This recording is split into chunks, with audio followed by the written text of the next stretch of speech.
اپنی حلال کمائی کرو کہ میرے نبی کا فرمان ہے جو صبح سے شام تک حلال کمانے میں تھکتا ہے اس کے اس دن کے سارے گناہ معاف ہو جاتے ہیں۔ سعد بن معاذ بیٹھے تھے، ان کے ہاتھوں پر اللہ کے نبی کی نظر پڑی تو ہاتھ بڑے سخت تھے، تو ہم نے کہا سعد تیرے ہاتھ اتنے سخت کیوں ہیں؟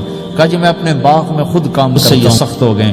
تو آپ نے سعد کا ہاتھ پکڑا اور ایسے چوما اور کہا اپنے بچوں کو حلال کھلانے جو ہاتھ ایسا ہو جائے گا اس پہ جہنم کی آگ حرام ہو جائے گی۔ حلال کمائی کرو کہ میرے نبی کا فرمان ہے جو صبح سے شام تک حلال کمانے میں تھکتا ہے اس کے اس دن کے سارے گناہ معاف ہو جاتے ہیں۔ سعد بن معاذ بیٹھے تھے، ان کے ہاتھوں پر اللہ کے نبی کی نظر پڑی تو ہاتھ بڑے سخت تھے، تو ہم نے کہا سعد تیرے ہاتھ اتنے سخت کیوں ہیں؟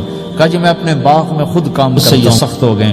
تو آپ نے سعد کا ہاتھ پکڑا اور ایسے چوما اور کہا اپنے بچوں کو حلال کھلانے جو ہاتھ ایسا ہو جائے گا اس پہ جہنم کی آگ حرام ہو جائے گی۔